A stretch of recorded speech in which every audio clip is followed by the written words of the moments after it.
पुरानी बरगद की टहनी थी जिस पर बेचारी टूनी चिड़िया अपने बच्चों का घर बनाना चाहती थी।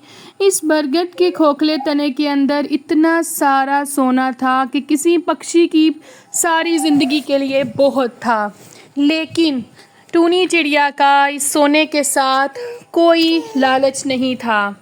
लेकिन कालू कौवा और गिद्ध ने सोचा कि हम यहाँ पर टूनी का घर नहीं बनने देंगे, हम इसको जान से मार देंगे और सारा सोना हमारा होगा।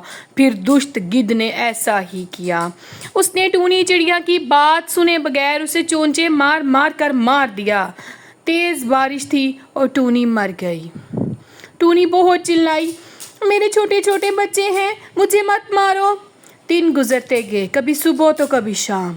एक दिन अचानक उस बरगद के दरख्त के नीचे बहुत बड़ा सोने का घर बन गया। गिद्ध और कौवा अपनी लालच में उस घर के अंदर चले गए। गिद्ध और कौवा कहने लगे, हाय हाय, इतना सोना तो पूरी ज़िंदगी के लिए बहुत होगा। अचानक से घर हिलने लगा और घर में से रोने की आवाज़ें आने लगी। दुष्टों, खाओ इस सोने को, तुम लोगों ने मेरे साथ बहुत बुरा किया था। तभी वहाँ पर सोने की जादुई दीवार बन गई जिसमें से खून टपकने लगा। वो खून टूनी चिड़िया का था। टूनी की आत्मा की वहीं पर भटक रही थी। दीवार पर साया बना। टूनी कहने लगी, बोलो दुष्टों, कितना सोना चाहिए। तभी सोने के नुकीले नुकीले ईंटें आईं और उनको लगने लगी। बाज के पर जलने लगे और कालू कौवा आहिस्ता आहिस्ता सारा ही पत्थर का बनने लगा और अचानक से सोने में तब्दील हो गया। उन्होंने टूनी चिड़िया से बहुत माफ़ी मांगी, लेकिन टूनी चिड़िया ने उन्हें माफ़ नहीं किया। टूनी बहुत रोती रही। टूनी ने कहा, ये लो कालू कौवे, ये सोना तुम्हारा पेट भर देगा और जो भी ऐसे करेगा उसे मैं कभी माफ़ नहीं करूँगी। तभी सारे पक्षी वहाँ पर आए। गिद्ध अब एक काले धुएं में बदल चुका था और कौवा सोने का बन चुका था। बारिश शुरू हो गई।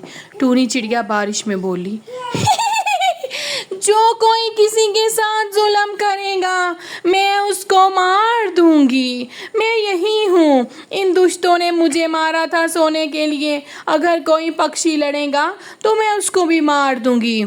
तभी कालू कौवे की आंखों से सोने के आंसू निकलने लगे। वो रोने लगा, वो अपने आप को छुड़वाने लगा, लेकिन वो सोने की जंजीरों में कैद था।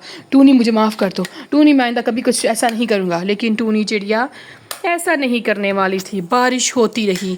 काले धुएं ने उड़ने की कोशिश की, लेकिन टूनी चिड़िया ने उसको दबोच लिया। सारे पक्षी डर चुके थे कि अब क्या होने वाला है। सोने का महल भी गायब हो गया और टूनी चिड़िया और सारे पक्षी कहने लगे कि लालच का फल बहुत बुरा होता है। अगर आपको वीडियो पसंद आए तो उसे लाइक ज़रूर और चैनल को सब्सक्राइब भी ज़रूर कर दें। फिर टूनी चिड़िया ने झांक कर नीचे देखा तो उसके बच्चे सो रहे थे। अब कालू कौवा वहीं पर है और हर अमावस्या की रात को उसकी आंखों में से सोने के आंसू टपकते हैं। इस कहानी से हमें ये सीख मिलती है कि सोने चांदी किसी भी चीज़ की लालच नहीं करनी चाहिए। हमेशा अच्छा व्यवहार ही काम आता है।